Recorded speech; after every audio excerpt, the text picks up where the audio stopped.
Welcome to the Chaos Sector. We have an update on the Idaho murders investigation. There is vital information, or better yet, evidence, that hadn't been released in the media, nor by the authorities. Now, we have broken pretty much everything down regarding the case, and have concluded that Koberger is being framed. But there is even more evidence to justify this conclusion. Let's listen closely. What happened? And she told me that 4 students were stabbed, and they had died, and that she, and I said, well, how do you know that? And she said her sorority sister, who is a nursing student and attends school in Spokane, often when she's in town will stay with my daughter and her roommates because they're all friends. They're the same, it's called a PC class. They all graduated together. They're PCs, I think they're PC 19. So, so her sorority sister called and told her, and the reason and I said, well, why did she know? And she said, because of her boyfriend, Mom, he goes to UI, and so she's friends with the Pi Phis because he goes there. And I said, but how did the Pi Phis know? Now let's stop here, because this has never been reported in the media. Of course, for good reasons, as you've heard here. A mother of a female had been notified about the murders, right? That daughter was notified by another female, by way of her boyfriend. These individuals are members of sororities and fraternities. Now, if you recall, there were dorms next door to the victim's home. There is a high probability that someone was contacted. This area consists of many students of the University of Idaho, including Mortensen, Funk, and the 4 victims that night. Surely they befriended other students in the area. We assume Mortensen would have contacted someone, because she was the only one assumed to be awake out of the 2 survivors during that time frame. It's right across the street, and surely there are friends and associates between the 2 locations. We can suggest that when the bodies were discovered, someone had to be contacted across the street. The question, though, is when exactly did this contact occur? I estimate the bodies were discovered within the 5 a.m. hour. But let's see if we can get that time frame in this examination. And we don't know, and you know everything that happened, but the news doesn't say that. Because at the same time, I'm going through my phone, looking for any information I can find, and there's just no information. And so then I said, what happened? And she told me that, and what she said to me was that there were 4 kids were killed, they were stabbed, and that there were 2 roommates there who locked themselves in their bedrooms because they were scared, but they heard a lot of noise. It's a party house, so maybe they didn't know what was happening. And I said, hold on a minute. I said, did they call 911? She goes, I don't know. But that is what I was told. That is what and I did correct it with the FBI as soon as I learned that this is not working. It's not right. So a lot of kids were there early in the morning. Mm-hmm. They were there early in the morning. 8 o'clock. That's what she said. It seems like I think the sorority sister might have stayed at my daughter's house or not, but knew at 8:30, and there was a narrative discovered and built. And now the mother claims that her daughter claims that communication was relayed around 8 a.m. Sunday morning, right? Before we go any further, we have to revisit the point about Mortensen being awake overnight. At some point, we can guesstimate around 5 a.m. to 6 a.m., those peers were discovered by Mortensen. I can't buy the narrative that she locked herself in her bedroom and fell asleep after witnessing a stranger in the home. This stranger is dressed in all black, with a mask covering most of his face, so clearly he is not a friendly individual.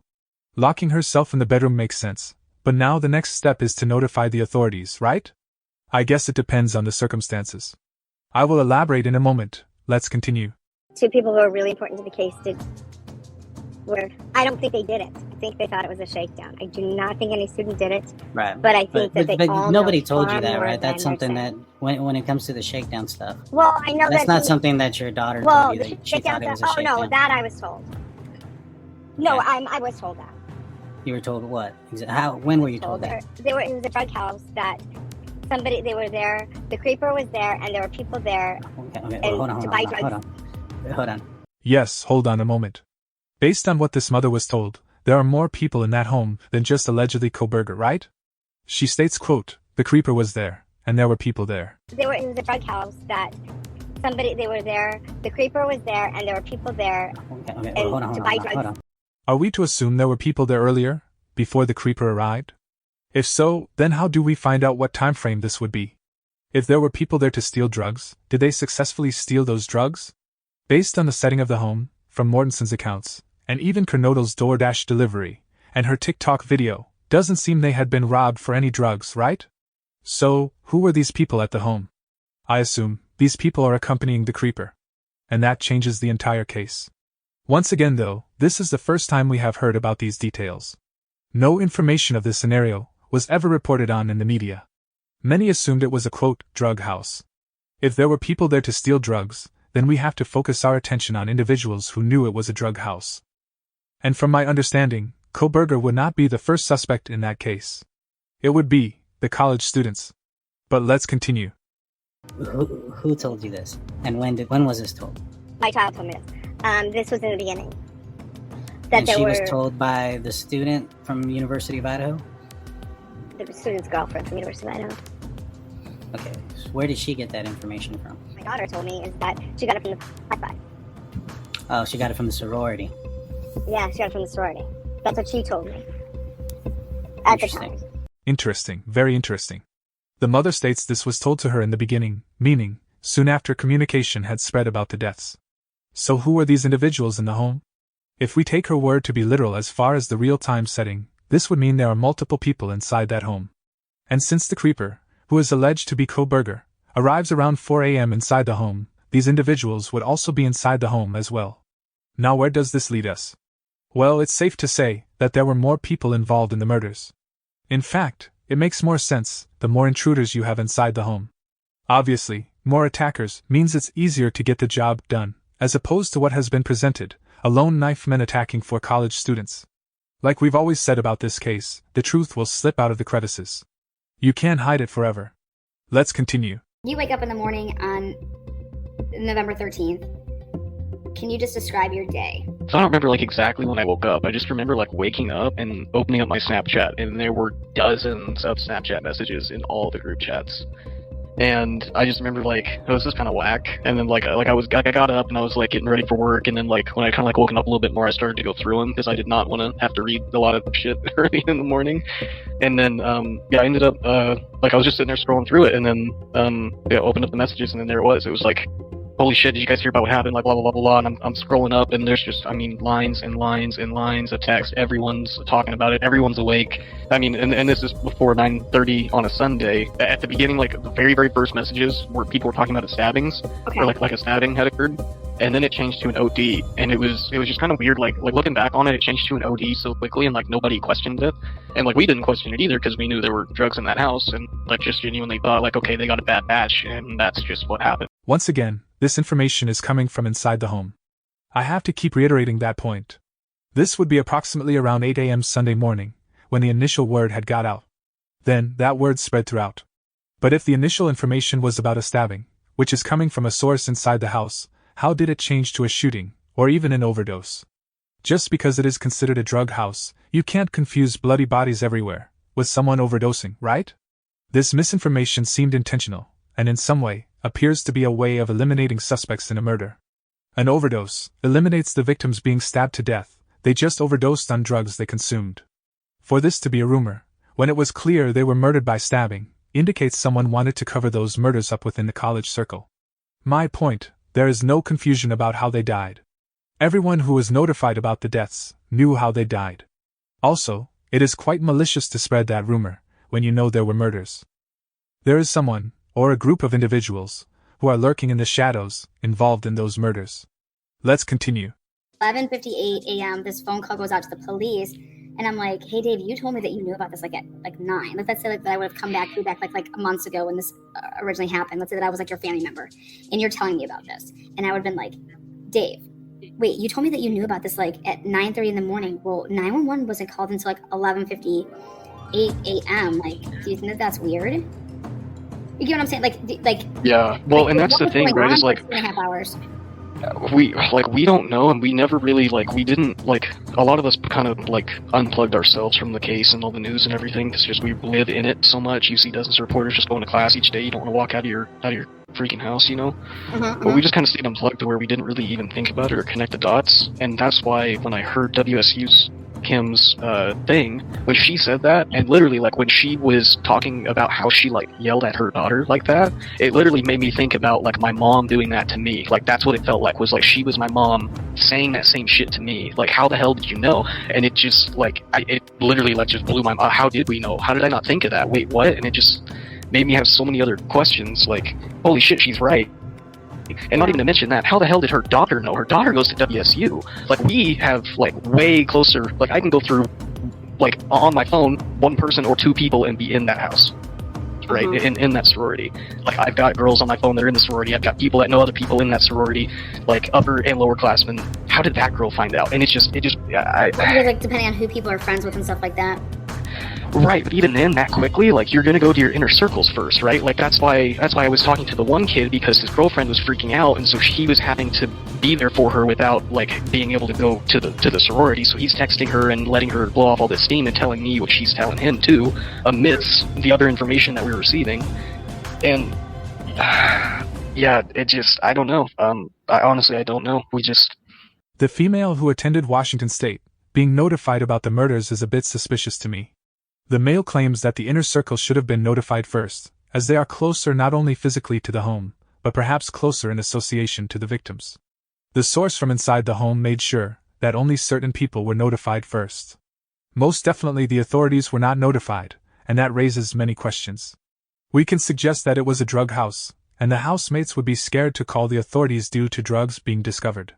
Somewhat logical, but I would tend to think drugs are relevant when you discover your friends stabbed to death, right? And that's the major problem that led to the inconsistencies in Mortenson's accounts. No matter what illegal activity was going on in the house, the primary concern is calling for help. This didn't happen until 12 p.m., and if we factor in when those bodies were discovered, and when other students were notified, we're looking at about 4.5 hours before the authorities were called. Unlike my colleagues, I'm trying to give the benefit of the doubt here. But it's slipping away. For 911 not to be called for, 2.5 hours, let's just say, but everybody else is messaging each other, that would mean that somebody had to message to get this thing going. It had to be from the inner circle of whoever was in that house to have possibly told everybody to get that going. You get what I'm trying to say? 100%. Like, yeah. 100%, I agree. And that's where, like, I'm asking the same questions, is like, what did those girls do? But like what did they do? Like, how did we all know before the cops even got freaking called? I just didn't connect the dot. Like, it didn't, I don't know, man. I mean, what this analysis established was there is more to the murders than what has been presented in the media. Brian Kohberger has been charged with those murders, but I'm thinking there was a frame. Remember, the mother claims her daughter claimed there were other people in the house, right? Now, if we were to go with the narrative that Kohberger is guilty of murder, then he was accompanied by other suspects. Yet, his presence in that home has no motive without the alleged evidence of stalking one of the girls. Without this evidence, and no surveillance showing his vehicle physically there that night, or any other day, we simply can't place him inside that home. I know the DNA has been the primary source of evidence, but even that is becoming questionable. In addition, Mortenson never claimed to have witnessed any of those people inside the house, along with the creeper, right? But the mother states the creeper was there, along with other people. Where did she get this information from? Her daughter. Where did her daughter get this information from? Her friend. Where did her friend get the information from? Her boyfriend. Where did her boyfriend get this information from?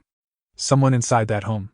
So if someone inside the home stated there were multiple people present, why didn't Mortenson include these people in her affidavit? This is key information, as they may be potential suspects, right? I think the creeper was someone younger, someone who knew the individuals inside the home, someone who was leading the attack. And the other people at the house were there to assist in the attacks. Once again, it's more effective to have multiple attackers, instead of one. The possibility of there being two isolated events seems unlikely to me. Meaning, at some point there were individuals there to buy drugs, then departed, then later, the creeper arrives, who stabbed those students. Not saying it's impossible, but we also have to factor in that there was no forced entry when the creeper entered the home. In my opinion, they all arrived at the same time. We also have to inquire about the key code access for entry. The only information regarding the key code is that one of the victim's father had repaired the door weeks prior. But there is no clarification if the keypad was functional, or used by anyone who entered the home. That is very important. The authorities claim there wasn't forced entry, yet the main concern is if a key code was utilized in any way. No forced entry could mean The door was literally unlocked, or a key code was utilized to enter without force. Once again, no clarification of which function was used. I believe a key code was used, which means every individual who entered that home, including the alleged creeper, were all together. Gonzalez's sister claims that many people had access to the home, due to the group being, quote, sociable. But there was no clarification if the code had been used. But drawing from her statement, we can assume the keypad was in full operation, which only magnifies the suspicions. If the door required an access code, which Gonzalez's sister essentially claims was in operation, this means entrance into that home was by keypad access. She also stated that, quote, I know for a fact they locked their doors, unquote. So, if the sister is claiming the housemates always secured their home, how did the so-called creeper get inside?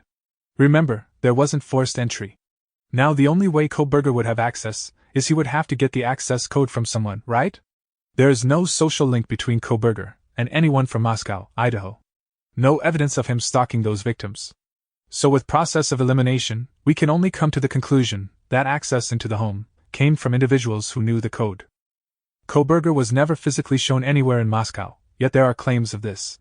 But if we are focusing on physical evidence, then we know many college students were there often, right? And that, my friends, enters very dangerous territory. We only deal with logic, and with that logic and deductive reasoning, we can only focus on the survivors as being involved in some manner. Either it be directly or indirectly, they are involved.